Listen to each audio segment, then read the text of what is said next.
le gainage va renforcer toutes les parties du corps.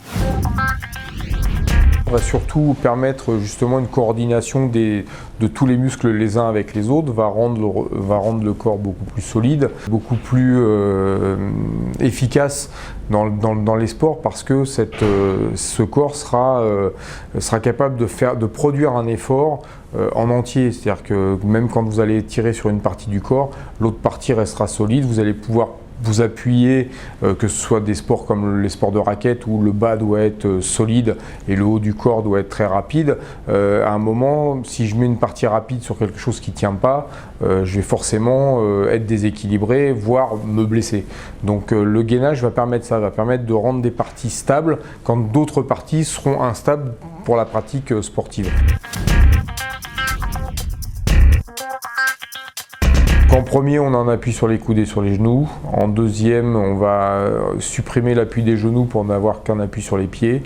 Ensuite, on supprimera un appui pied pour tendre la jambe. Donc là, le fait de tendre la jambe, c'est aussi un travail de gainage, puisqu'il faut maintenir la jambe dans l'axe. On fera toujours attention à avoir une rectitude dans le dos, les jambes, les épaules. Cette ligne, elle va essayer d'être le plus droit possible pendant tout l'exercice. Une fois qu'on sera dans cette position, on va pouvoir, à partir de la position ventrale, lâcher une main pour passer sur le côté.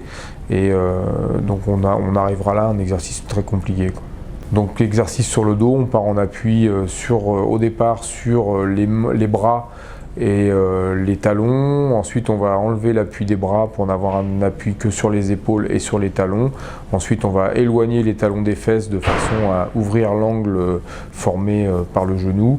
Et ça va rendre l'exercice plus intensif au niveau de l'ischio-jambier. Ensuite, on pourra ramener le talon pour rendre l'exercice un peu plus facile pour passer sur une jambe. À partir du moment où on arrive à maintenir cet exercice sur une jambe, on pourra à nouveau éloigner le talon pour rendre encore la sollicitation plus difficile sur l'ischio-jambier. Donc le temps de maintien va se faire entre 30 secondes et 1 minute. On va faire entre 4 et 6 séries. Le temps de récupération peut aller de 30 secondes à 1 minute. À la limite, plus on est expert dans le gainage, moins on prendra de temps de récupération pour justement travailler sur de la fatigue et puis améliorer aussi cette qualité d'endurance musculaire.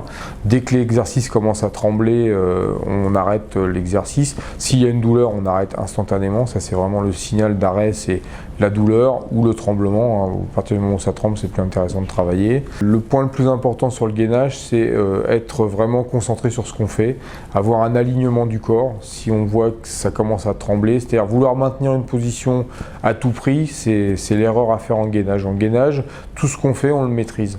On maîtrise la position, on a une stabilité qui est une bonne stabilité. Et derrière, si on perd cette stabilité, si on commence à trembler, si on commence à lutter pour maintenir la position, il vaut mieux arrêter, il vaut mieux prendre un petit temps de récupération, recommencer. Le deuxième signal d'arrêt, c'est la douleur. S'il y a une douleur, on ne fait pas. On ne va pas travailler sur une région qui est douloureuse.